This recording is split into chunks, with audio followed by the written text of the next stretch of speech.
राम राम प्यारे विद्यार्थियों, स्वागत है आपका संजीव सर की केमिस्ट्री के अंदर।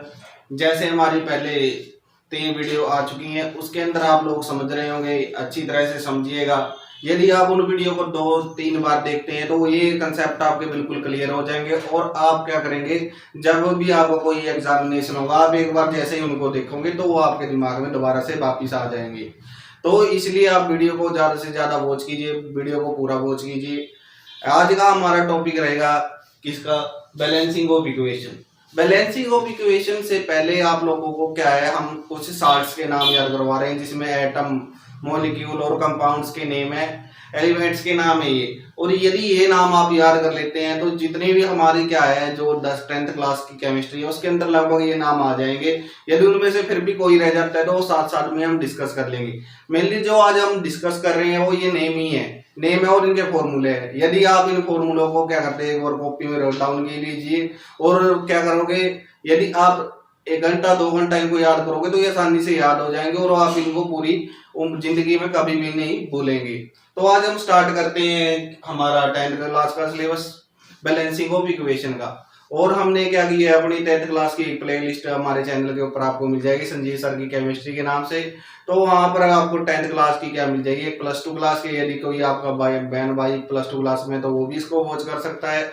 और 10th क्लास की हमारी प्ले लिस्ट है, वहां पर जाके आप सारी वीडियो को वॉच कर सकते हैं। तो हम स्टार्ट करते हैं balancing of equation. Balancing of equation से, केमिकल इक्वेशन से पहले हमने क्या करना है, कुछ नाम याद करने हैं। और भी नाम है, पहले इनको देखिए क्या है, फॉर्मूला लिखा है और एक तरफ हमने नाम लिखा है। तो Mg किसका सिंबल होता है, ये सिंबल होता है किसका, मैग्नीशियम का। फिर ऐसे ही जो O2 होता है ये क्या होता है, ऑक्सीजन का होता है।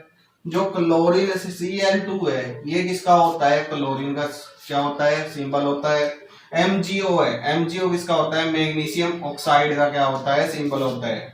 Zn किसको बोलते हैं हम, Zn बोलते हैं हम किसको, जिंक को।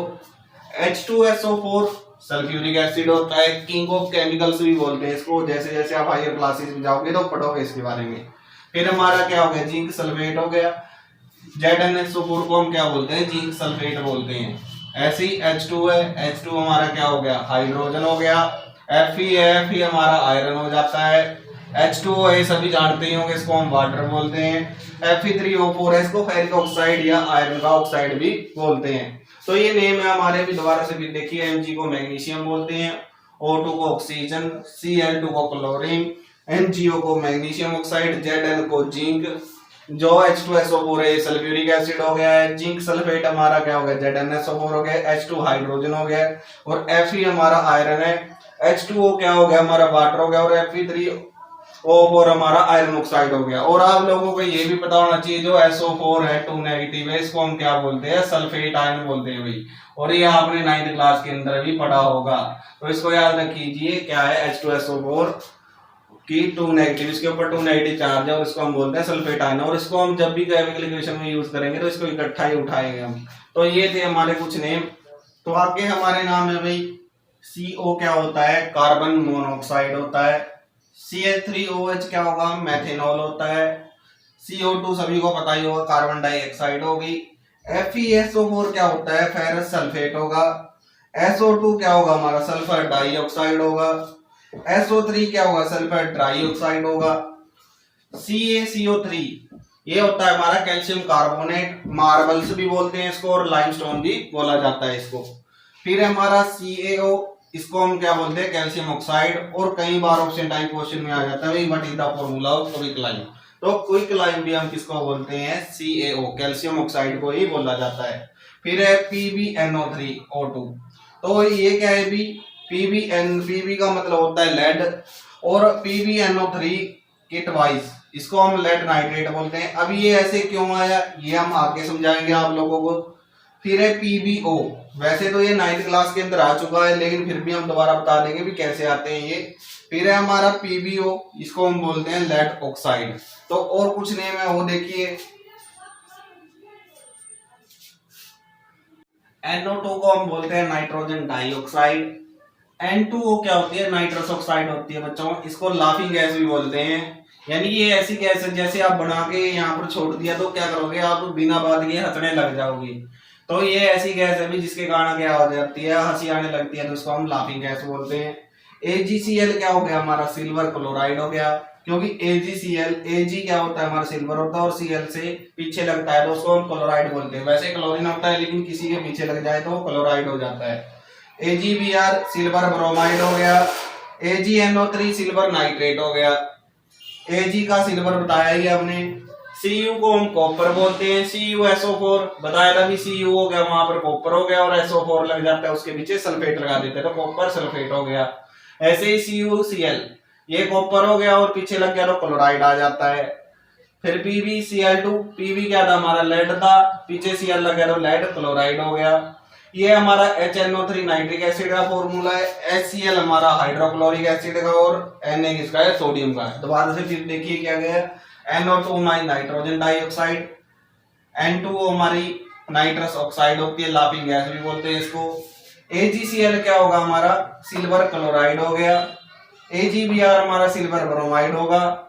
AgNO3 इसको नाइट्रेट बोलते हैं, Ag हो गया तो क्या हो गया सिल्वर नाइट्रेट हो गया। Ag अकेला सिल्वर हो गया। फिर Cu कॉपर, CuSO4 बता रहे हैं भाई, Cu कॉपर होता है, SO4 सल्फेट, कॉपर सल्फेट हो गया। Cu कॉपर, Cl क्या हो गया हमारा क्लोराइड हो गया तो कॉपर क्लोराइड। ऐसे ही लेड क्लोराइड और ये हो गया नाइट्रिक एसिड। और ये HCl ये काफी इंपॉर्टेंट आपकी रिएक्शन में मिलेगा आप लोगों को, ये चीज आगे भी देखोगे आप। तो ये हो गया हाइड्रोक्लोरिक एसिड और Na क्या होता है सोडियम होता है। तो आगे देखिए भी, आगे हम करते हैं सोडियम सल्फेट का फॉर्मूला क्या होता है Na2SO4, यानी Na क्या होता है sodium, SO4 sulphate, sodium sulphate बन जाता है। यानी कि सारे के सारे फॉर्मूले कंबाइन होके आ रहे हैं और ये आपको क्या करना पड़ेगा, बहुत ज्यादा मेहनत करनी पड़ेगी क्योंकि इनको एकदम से याद नहीं होंगे आप लोगों को, धीरे धीरे करके आपको 3-4 दिन की प्रैक्टिस करनी पड़ेगी। और या आप 1-2-5 मिनट सुबह देख लीजिए, 5 मिनट शाम को, 5 मिनट दोपहर को, तो ये बहुत जल्दी से याद होंगे। और यदि ये आपको याद होगे तो पूरी केमिस्ट्री के जो 5-6 लेक्चर है वो उसके अंदर आपको कोई दिक्कत आने वाली नहीं है। और ये हम क्यों कर रहे हैं अभी आपको पता लगेगा जब हम बैलेंसिंग केमिकल इक्वेशन करेंगे। तो उसके अंदर काफी इंपॉर्टेंट है, जब हम कोई केमिकल रिएक्शन लिख रहे हैं तो उसके अंदर भी हमने उसके नीचे इसके नाम देने होते हैं। तो ये सारी चीजें काफी इंपॉर्टेंट है। आप लोग क्या कीजिए, ध्यान से देखिए, उनको लिखिए, नोट राइट कीजिए, नोट डाउन कीजिए और उनको बार बार लिख कर देखने की कोशिश कीजिए। तो फिर जैसे Ba, जैसे आपको सिंपल नाम याद हो जाते तो उसके बाद कोई दिक्कत नहीं आएगी। जैसे BaCl2 बेरियम क्लोराइड, फिर BaSO4 बेरियम सल्फेट, NaCl ये कॉमन साल्ट है जो हम घरों के अंदर जो नमक खाते हैं वो हमारा उसका फॉर्मूला क्या होता है NaCl होता है, sodium chloride. CuO copper oxide हो गया हमारा, Cu से कॉपर, ओ जब पीछे लग जाता है इसके तो वो क्या बन जाता है ऑक्साइड बन जाता है। Al क्या हो गया एल्यूमिनियम हो गया हमारा। K हम बोलते हैं पोटेशियम को। Al2O3 ये होता है एल्यूमिनियम और पीछे ऑक्सीजन आ गया तो पीछे ऑक्सीजन आ गया इसलिए हम ऑक्साइड बोल देते हैं। और ये किस लिए लगाए हैं अभी दिखाएंगे। वैसे 9th क्लास का था, आप लोगों ने पता भी होगा कईयों को तो, लेकिन नहीं पता तो दोबारा फिर बताएंगे। N2 हमारा वो नाइट्रोजन का होता है। Ammonia NH3 H2S hydrogen sulphide हो गया हमारा। Al2SO4 की थ्राइस यानी कि Al एल्यूमिनियम, SO4 क्या हो गया हमारा सल्फेट हो गया। KOH हो गया हमारा पोटेशियम हाइड्रोक्साइड। NaOH हो गया हमारा सोडियम हाइड्रोक्साइड। और ये दोनों के दोनों बेस है, आगे हम अगले वाले चैप्टर के अंदर ये भी डिस्कस होंगे। और ये सारे के सारा बेस है भाई। यदि आप लोगों को क्या है याद नहीं हो रहे तो इनको क्या कीजिए, थोड़ा सा मेमोराइज कीजिए, राइट डाउन कीजिए। बार बार कह रहे हैं भाई, जब तक आप लोग इनको पढ़ेंगे नहीं अच्छी तरह से और इनसे पीछा छूटने वाला नहीं है, जब तक आप इसको क्या नहीं करोगे, याद नहीं करोगे तो ये आते रहेंगे। और यदि एक बार आपने याद कर लिया ना तो पूरा साल आपको, पूरी जिंदगी उम्र भर आप लोगों को ये याद रहेंगे। सिर्फ एक बार डिफिकल्टी इनको याद करने के अंदर, उसके बाद तो इसके अंदर क्या हो जाएगा, आप लोग रट जाएंगे। जैसे ही आप कहीं पर देखा मिलेगा Na2SO4 तो आपके मन से एकदम निकलेगा भी क्या आ गया, सोडियम सल्फेट आ गया। जैसे ही आपने ये देखा Na3 तो आप तभी कह देंगे भी ये क्या आ गया, अमोनिया आ गया। N2 देखा नाइट्रोजन आ गया। क्योंकि जैसे एक बार क्या होता है, एक बार मेमोराइज करने के अंदर दिक्कत आएगी, उसके बाद कोई हमें दिक्कत नहीं होगी। तो हम दोबारा देखते हैं भी ये क्या है। जैसे हमने सल्फाइड लिखा था, ये कैसे आया, Al2O3 ये कैसे आया, Al2SO4 की थ्राइस कैसे आ गया, यहाँ पर BaCl2 आ गया, कहीं पर हमने NaCl अकेला लगा दिया, कहीं पर 2 लगा दिया, ये क्यों आए। तो ये चीज देखते हैं हम, देखिए कैसे। तो अब हम समझते हैं, जैसे कि आप लोगों को पता होगा भी दुनिया के अंदर हर एक चीज स्टेबल रहना चाहती है। कोई भी चीज है वो क्या करना चाहती है, अपनी मिनिमम एनर्जी के अंदर रहना चाहती है ताकि उसको कोई चीज ना करनी पड़े। इसीलिए क्या होते हैं, ये जो भी था हमारा, आपने ऑक्टेट रूल पढ़ा होगा 9th क्लास के अंदर, बोर मॉडल्स वगैरह पढ़े होंगे, 2n² वाला फॉर्मूला पढ़ा होगा। तो वहां पर एक आपने देखा भी होगा, जैसे हम 2 8 8 8 वाला रूल करते थे, 18 आ जाता था। ये सारी चीजें पड़ी थी। ये इसलिए थी क्योंकि हर एक चीज क्या रहना चाहती है, स्टेबल रहना चाहती है। जैसे आपने सोडियम के बारे में देखा होगा, पहले तो ये देखिए सोडियम के अंदर कितने इलेक्ट्रॉन थे, 11 हमारा क्या होता था, इसका एटॉमिक नंबर 11 होता था। तो इसके मतलब इसके अंदर कितने इलेक्ट्रॉन थे, 2 8 1। और इसकी वैलेंसी हम कैसे बताते थे, हम बताते थे भी क्या रहना चाहता है, यदि किसी की इलेक्ट्रॉनिक कॉन्फ़िगरेशन इसमें से मैच कर जाती है तो वो क्या हो जाता है, नोबल हो जाता है, नोबल गैस बन जाता है। और इसीलिए वो क्या हो जाता है, स्टेबल हो जाता है। और स्टेबिलिटी को गेन करने के लिए क्या होगा, वो इस तरह की कॉन्फ़िगरेशन होनी चाहिए। तो इसके पास क्या है, एक इलेक्ट्रॉन क्या है, ज्यादा है। अब इसको 7 इलेक्ट्रॉन लेने पड़ जाए तो बहुत ज्यादा डिफिकल्ट होगा। इसलिए ये क्या करता है, ये अपना एक इलेक्ट्रॉन क्या कर देता है, लूज कर देता है।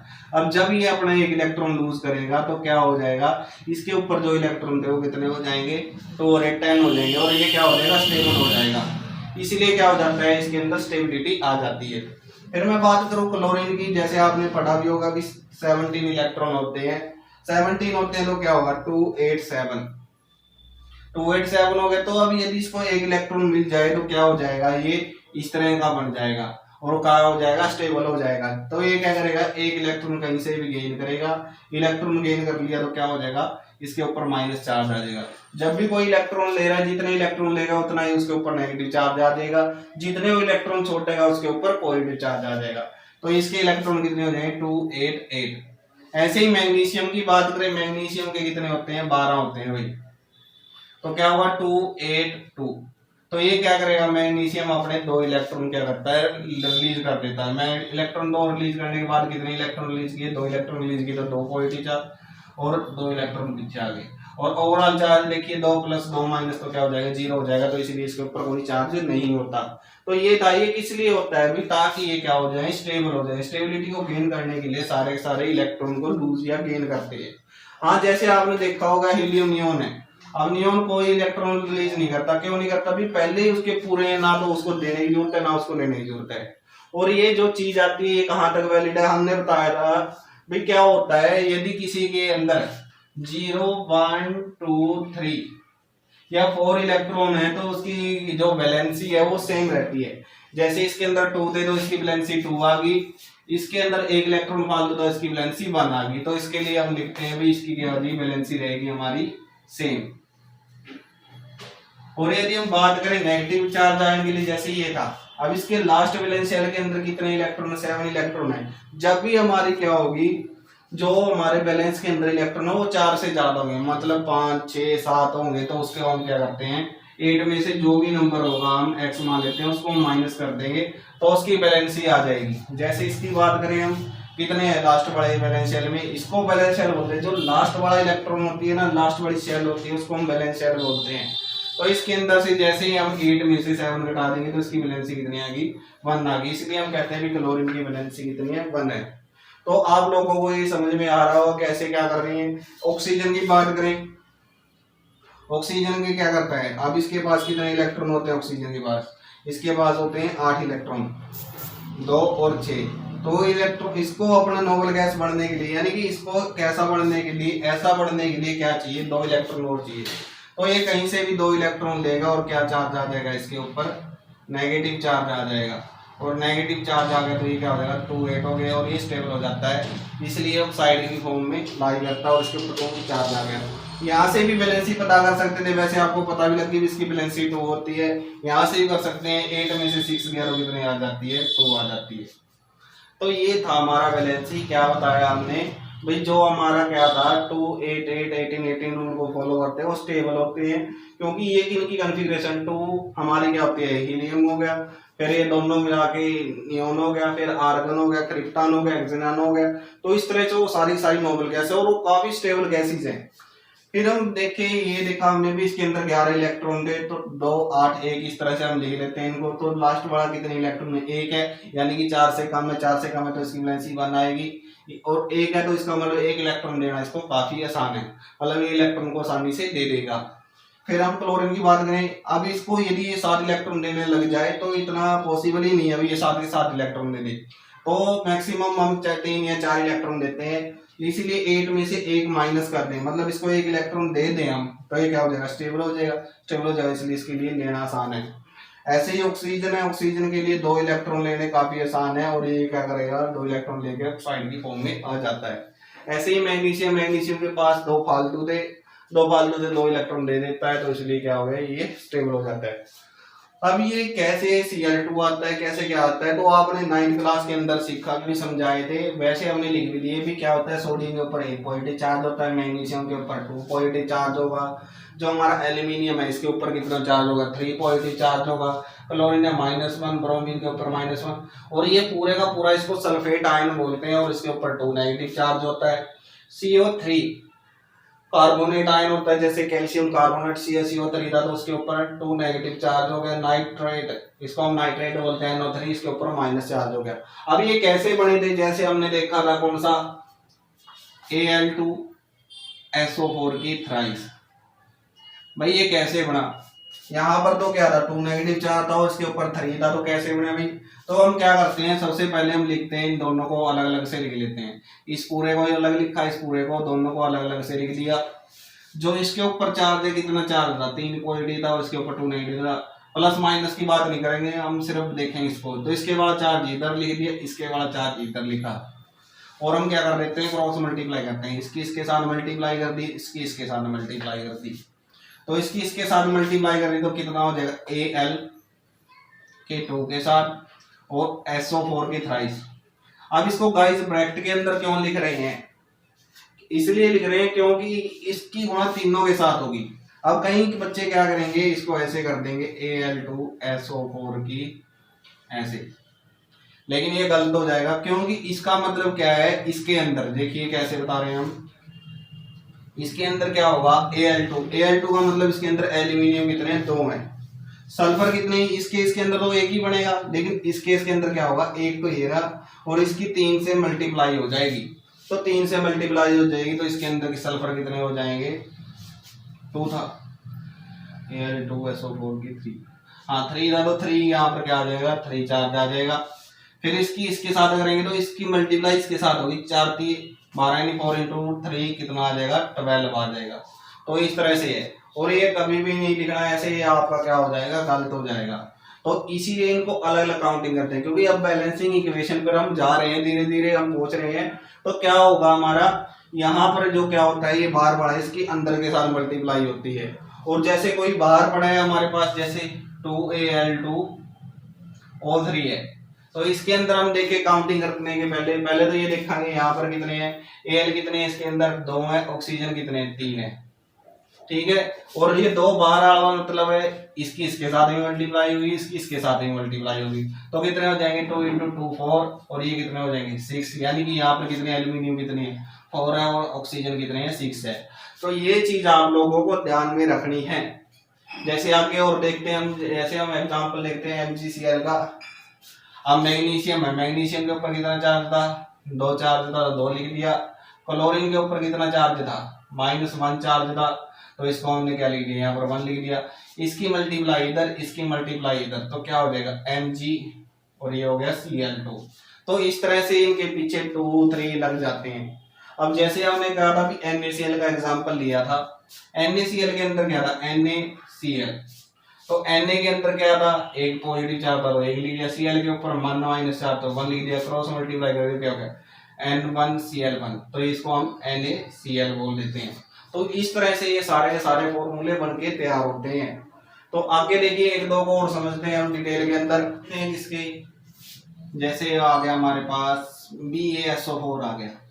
अब भाई इसमें क्यों ब्रैकेट नहीं लगी, तो ये किस लिए आ गए, तो इसको देखिए क्या आ गया, क्योंकि Ba के ऊपर कितना चार्ज है, 2 पॉजिटिव चार्ज होता है, और इसके ऊपर SO4 2 नेगेटिव हो गया, दोनों का 2 2 आ गया, यानी सेम नंबर आ गया, सेम नंबर आ गया, तो हम क्या करेंगे, पहले आप क्या कर दीजिए, मल्टीप्लाई कर दीजिए, Ba2SO4 की 2, तो ये 2 से बार बार ऐसे कैंसिल हो जाए। यदि यहाँ पर दोनों सेम है तो एक दूसरे से कैंसिल हो जाते हैं और ये क्या आ जाएगा 1:1 आ जाता है। मतलब ये क्या होगा फॉर्मूला BaSO4 होगा। ऐसे ही हम बात करेंगे इसकी, हम बात कर लेते हैं Na2SO4 की। अब भाई ये कैसे आ गया, ये ऐसे क्यों नहीं आया, तो देखेंगे सोडियम के ऊपर कितना चार्ज था 1 चार्ज था, तो 1SO4 के ऊपर कितना चार्ज था 2 नेगेटिव चार्ज था। तो क्या हो जाएगा ये 2 आ गया इधर, तो इसकी मल्टीप्लाई इसके साथ इसके साथ, तो क्या हो जाएगा Na2SO4 की थ्राइस। तो इस तरह से ये सारे फॉर्मूले बन के तैयार होते हैं। जैसे लेड नाइट्रेट की बात करेंगे आप, लेड नाइट्रेट के अंदर क्या होगा, उसका फॉर्मूला कैसे बनाएंगे, इसके ऊपर क्या होता है 2 पॉजिटिव चार्ज होता है और इसके ऊपर 1 नेगेटिव होता है। तो जैसे इसके ऊपर 1 तो इसकी मल्टीप्लाई इसके साथ इसके साथ, तो क्या हो जाएगा PbNO की ट्वाइस। तो ये फॉर्मूले बनते हैं। तो ये चीज थी गाइस। अब हम चलते हैं इसके ऊपर बैलेंसिंग इक्वेशन के ऊपर। बैलेंसिंग ऑफ केमिकल इक्वेशन की जरूरत क्यों पड़ी गाइस, तो देखिए सबसे पहले यहाँ पर हम देख रहे हैं भी क्या था, इधर आयरन 1 है, इधर क्या बन गए 3 बन गए, यानी कि हम आयरन लेके तो 1 चले गए, बने कितने गए 3 आ गए। 3 कैसे आ गए भाई, यहाँ पर हमने हाइड्रोजन कितने लिए थे 2 लिए थे, तो ठीक है, लेकिन ऑक्सीजन हमारे पास कितना था 1 था, इधर 4 आ गया। मतलब ये तो क्या हो गया, बहुत गलत हो गया चीज। यानी कि आप जैसे किसी भी दुकान पे गए, आप किसी दुकान यानी कि किसी भी दुकान के पास गए, ग्रोसरी के पास या फिर आप क्या कहना करियाना के पास चले गए, तो आपने उसको 10 रुपए दिए और उसने 3 रुपए की चीज दे दी, बाकी पैसे नहीं दिए। तो ये क्या बात हुई, आप उससे क्या कहेंगे 7 पैसे मांगे, क्योंकि जितने के आपने दिए हैं उतने की तो चीज आप लेंगे उससे।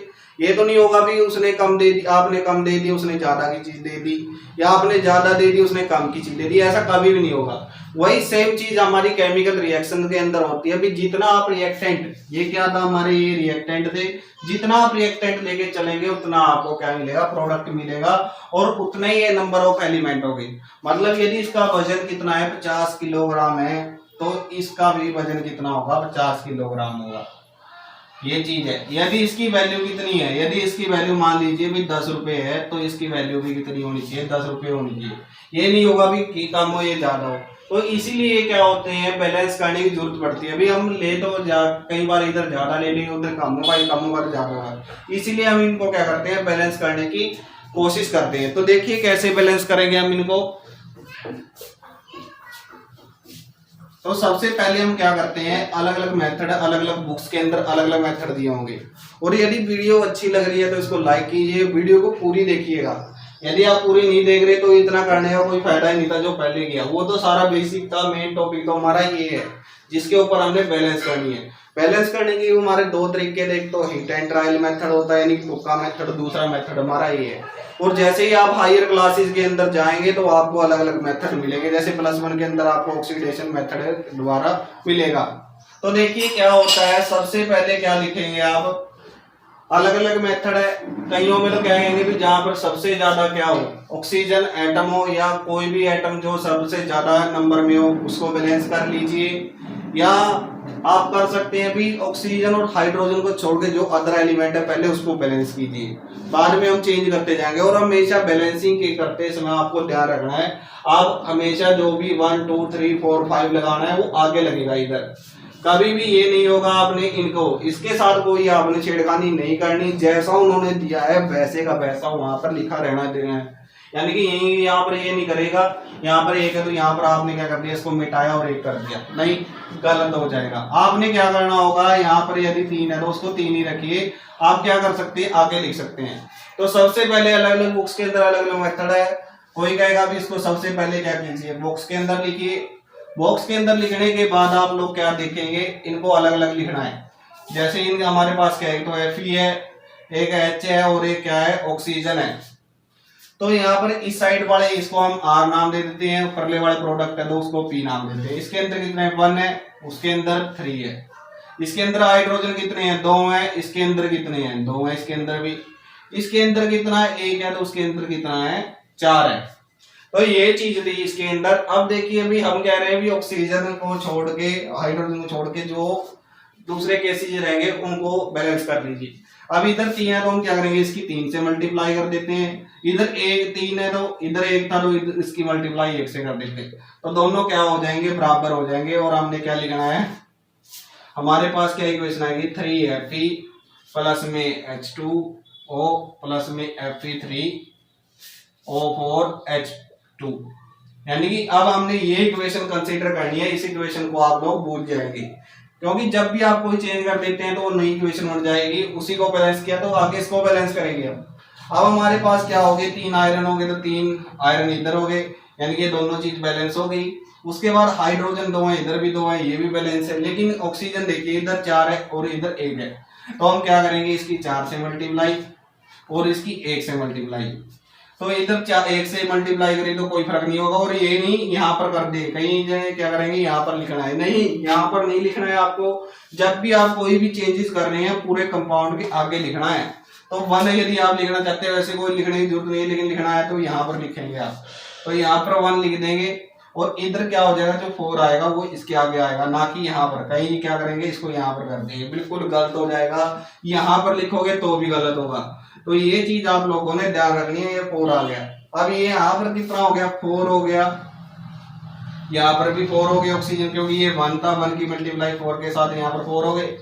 लेकिन अब क्या हो गया, हमारे ये भी बैलेंस हो गए, ये कितने हो गए, 4 हो गए, तो ये भी 4 हो गए, ये 3 है तो ये भी 3 हो गए। अब हम हाइड्रोजन को देखते हैं भी कितने, इधर कितने, 4 × में 2 8 हो गए, यानी कि यहाँ पर अब हाइड्रोजन कितने हो गए, 8 हो गए। तो 8 हाइड्रोजन हो गए। उस साइड कितने, उस साइड सेम है, तो हम क्या करेंगे, या तो आप क्या कीजिए, यहाँ पर कितने हैं, 8 है और इसको 8 बनाना है, तो हम क्या करेंगे, 4 से मल्टीप्लाई कर देंगे तो कितना हो जाएगा, 8 हो जाएगा। तो सिंपली हमने क्या कर दिया, दोनों ये 3 3 के बराबर आ गया, 8 8 के बराबर आ गया, 4 4 के बराबर आ गया, तो इसके आगे 4 लिख देंगे। तो अल्टीमेटली ये हमारी क्या हो जाती है, बैलेंस इक्वेशन हो गई। आई बात समझ में या नहीं आई? नहीं आई तो हम एक बार फिर बता देते हैं। सभी चीजों को ध्यान से सुनिएगा और ध्यान से देखना है। आप लोगों ने क्या किया, सबसे पहले जो हमने इक्वेशन दी हुई है उसके अंदर कोई छेड़खानी करनी, उसको बॉक्स के अंदर लिख लीजिए। फिर देखिए कितने रिएक्टेंट दिए हुए हैं, कितने प्रोडक्ट दिए, सभी चीजों को अलग अलग लिखना है आप लोगों ने। फिर उसके बाद सबसे ज्यादा आइटम देख लेने हैं, या तो ये कीजिए भी सबसे पहले आप ऑक्सीजन को ही बैलेंस कर लेते, लेकिन नहीं, आप हमेशा क्या करना, लास्ट में बैलेंस करना है। यदि आपका ऑक्सीजन या हाइड्रोजन में से एक बैलेंस हो जाती है तो हाइड्रोजन कहीं ना कहीं अपने को हिंट मिल जाता है हाइड्रोजन को या ऑक्सीजन को बैलेंस करने का, दोनों में से एक का। तो सबसे पहले हमने आयरन किया, इधर 1 था उधर 3 था, एक और 3 था तो उसकी मल्टीप्लाई 3 के साथ, इसकी मल्टीप्लाई 1 के साथ, दोनों 3 3 हो गए थे। फिर हमने देखा भी इसके अंदर बाकी दोबारा से फिर गिनेंगे आप, 3 3 थे, ये दोनों सेम रहे थे। फिर हमने क्या किया, ऑक्सीजन देखा, ऑक्सीजन इधर कितने थे, 4 थे, इधर 1 था तो इसकी मल्टीप्लाई 4 से, इसकी मल्टीप्लाई 1 से, दोनों तरफ 4 4 आ गया। तो हमने क्या कर दिया, 4 लगा दिया इधर। अब इधर 4 लगा दिया, इधर कोई जरूरत ही नहीं थी इसलिए हमने यहाँ पर 1 लगा दिया। फिर उसके बाद हमने दोबारा से फिर इसको काउंट करना है। काउंट करने के बाद अब क्या करेंगे, देखेंगे भाई कितने, यहाँ पर हमारे कितने थे, हाइड्रोजन 8 थे, यहाँ पर 2 थे तो हमने इसको 8 कर दिया, ये दोनों बराबर थे, ये दोनों बराबर थे, यहाँ पर 2 थे तो इसकी मल्टीप्लाई 4 से कर दी तो 8 आ गया। तो ये हमारा आंसर आ जाता है। तो इस तरह से हम क्या करेंगे, बैलेंस को, इक्वेशन को क्या करेंगे, बैलेंस करेंगे। अलग अलग बुक में अलग अलग मेथड है, जो भी आपको बढ़िया लगता है वो आप क्या कर सकते हैं, ट्राई कर सकते हैं। लेकिन कई बार क्या होता है, पहले आपको इक्वेशन को चेक करना है, कई बार इक्वेशन बैलेंस दे दी जाती है। जैसे कैसे, अब ये है, कई बार एग्जामिनर आपके साथ मजाक करता है और उस मजाक को आप दे नहीं पाते, क्योंकि एक नंबर आपको फ्री का दे रहा है और उस फ्री के नंबर को आप क्या नहीं कर पा रहे, यूटिलाइज नहीं कर पा रहे, तो उस समय आपके मार्क्स कट जाते हैं। जैसे ये है, अब यदि इसके अंदर आप देखो तो क्या हो जाएगा, ये इक्वेशन पहले ही बैलेंस है, लेकिन कहीं फिर भी क्या कर देते हैं, यहाँ पर 2 लगा दिए, यहाँ पर 3 लगा दिए, क्यों भाई, अरे ये बैलेंस ही है। पहले देखिए कैसे, सोडियम कितना है, 1 है, यहाँ पर भी सोडियम 1 है, आगे पीछे कुछ है तो नहीं है, नहीं है। फिर हमने देखा ऑक्सीजन, ऑक्सीजन कितना है, 1 है इधर, ऑक्सीजन यहाँ पर भी कितना है, 1 है, यानी कि ये भी 1 था, ये भी 1, ये भी 1। हाइड्रोजन देखिए, इधर रिएक्टेंट के एरो से इस तरफ के दोनों गिनने होते हैं, जितने भी चाहे 10 लिख रखे हुए दोनों 10 के 10 गिनने। तो एक ये हो गया और दूसरा ये हो गया, यानी कि ये फर्स्ट हो गया और ये क्या हो गया, सेकंड हो गया। टोटल कितने हो गए, 2 हो गए। और यहाँ पर भी कितने दे रखे हैं, 2 दे रखे हैं। उसके बाद Cl देखिए, Cl कितना है हमारा, Cl हमारा 1 है और इधर भी Cl 1 है। तो ये अल्टीमेटली क्या है, बैलेंस है। तो इस तरह से आप लोगों को सबसे पहले इक्वेशन लिखने के बाद देखिए बैलेंस है तो ठीक है, फिर उसके आगे आपको कुछ नहीं करना, आप लिखेंगे बैलेंस इक्वेशन इज दिस, तो इस तरह से हो जाता है। फिर हम ऊपर वाले एग्जांपल को देखिए और चेक कीजिए क्या वो बैलेंस है या नहीं है। तो आपको पता लगेगा कि वो बैलेंस नहीं है, क्योंकि कार्बन यहाँ पर 1 है, वहां पर 6 है। तो सबसे पहले हम लिख ही लेते हैं रिएक्टेंट और प्रोडक्ट के अंदर ऑक्सीजन और हाइड्रोजन। तो यहाँ पर 1 है, 2 और 1 कितने, ऑक्सीजन 3 हो गए हमारे पास, हाइड्रोजन कितने हैं, 2 हो गए। ये कौन सा था, आर का मतलब रिएक्टेंट। प्रोडक्ट के अंदर देखिए कार्बन कितने हैं, 6, हाइड्रोजन कितने हैं, हाइड्रोजन हमारे पास 12, ऑक्सीजन 6 ये रहे, 2 ये रहे, तो कितने हो गए, 8 हो गए। तो सबसे पहले मैं बात कर रहा था भी अदर देन ऑक्सीजन है, हाइड्रोजन को देखिए आप, तो कितने थे इसके अंदर, 6 थे, तो इसकी मल्टीप्लाई 1 से, ये इधर 1 है तो 1 से 6 हो गया, और इसकी मल्टीप्लाई किससे, 6 से। तो मैं इसी के अंदर चेंज कर देता हूं, मैंने क्या कर दिया, जो जहां पर कार्बन था, आपको जहां पर भी कार्बन दिख रहा है उसको क्या कर दे, 6 में मल्टीप्लाई कर दीजिए, ठीक है, हो गया। यहाँ पर 6 आ गया। अब इसको दोबारा रिट्रीट करते हैं, आप दोबारा फिर देखते हैं इस इक्वेशन को क्या हुआ इसके अंदर। यहाँ पर ऑक्सीजन देखिए कितने हो गए, 6 दूनी 12, अब इसकी इसके साथ मल्टीप्लाई होगी भाई, ये 2 है, 6 की 2 से 12 मल्टीप्लाई कर दोगे, 6 into 12 कितना हो गया, 12 हो जाएगा, और एक साथ में यहाँ पर आ गया, तो ये कितना हो गया, चेंज होके 13 हो जाता है। फिर परली तरफ देखिए, परली तरफ कोई भी क्या हुआ है, कोई चेंज किया ही नहीं हमने। फिर उसके बाद देखिए आप क्या करेंगे, हाइड्रोजन को देखिए, हाइड्रोजन को देखोगे तो इधर कितने हाइड्रोजन है, 2 हैं, और उधर कितने हैं, 12 है, इधर 2 है उधर 12 है। तो हम क्या करेंगे, इस साइड वाले की मल्टीप्लाई 6 से कर दे तो कितने हो जाएंगे, इक्वल हो जाएंगे या नहीं होंगे, होंगे ना। तो हमने यहाँ पर क्या कर दिया, जहां पर भी हमें हाइड्रोजन दिख रहा था उसके आगे क्या कर दिया, 6 से मल्टीप्लाई कर दिया। हमेशा आगे लिखना है, ध्यान रखना। तो इसको हमने 6 के आगे लिख दिया तो कितने हो गए, 12 हो गए। अब उसके बाद गिनिए ऑक्सीजन, फिर देखिए कितने हो गए, 6, ये 1 था, 6 की मल्टीप्लाई 1 से तो कितना हो गया, 6 हो गया, 6 और 12 कितने हो गए, 18 हो गए। और उस तरफ देखिए हम कितने हैं, 6 और 2। अब हम इसको तो नहीं क्या करेंगे, टच करेंगे, क्यों नहीं करेंगे, क्योंकि यहां से हमने इसी को देख कर हमने क्या कर दिया, कार्बन बैलेंस कर दिए, हाइड्रोजन बैलेंस कर दिए, तो इसको तो हम टच नहीं करेंगे इस कंपाउंड को। तो 6 यहाँ पर हो गए और 2 यहाँ पर है, तो हम इसको तो चेंज नहीं कर सकते। क्यों नहीं कर सकते, यदि इसको चेंज किया तो ये सारे के सारे चेंज हो जाएंगे, तो इसलिए हमारे पास क्या रह गया, ये रह गया। तो 6 तो हमारे पास हैं और 2 ये रहे, तो इसकी मल्टीप्लाई किससे करूं मैं कि क्या हो जाए, मेरा टोटल 18 हो जाए। तो 6 तो ये 6 की मल्टीप्लाई यहां से कर देता हूं तो कितना हो जाएंगे, 12 हो जाएंगे, 12 प्लस 6 कितने हो गए, 18 हो गए। तो यहाँ पर क्या लगा देंगे हम, 6 लगा देंगे। तो हमारी बैलेंस केमिकल इक्वेशन क्या बनेगी, 6CO2 प्लस में 6H2O C6H12O6। ये किसका फॉर्मूला होता है गाइस, ये होता है ग्लूकोज का। और ये फॉर्मूले आप लिख के देखेंगे कि नाम आपके लिए क्या रहता है, होमवर्क रहता है कि जो भी है। वैसे तो ये सिंपल ही है, तो एक हम आपको लोगों के लिए क्या कर देते हैं, होमवर्क दे देते हैं, वो आपने क्या करना है, बैलेंस करना है। तो देखो क्या है वो,